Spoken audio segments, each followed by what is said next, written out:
The continuous advancement of artificial intelligence has already worried job holders, and it has the potential to replace white-collar jobs too, experts say.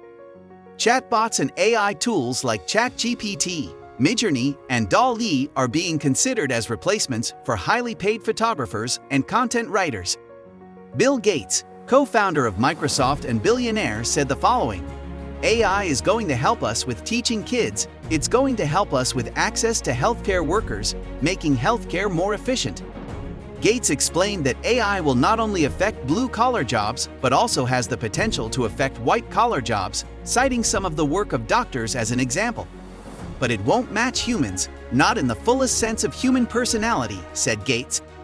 AI is still in its early stages, with some companies prohibiting it and others allowing it worldwide.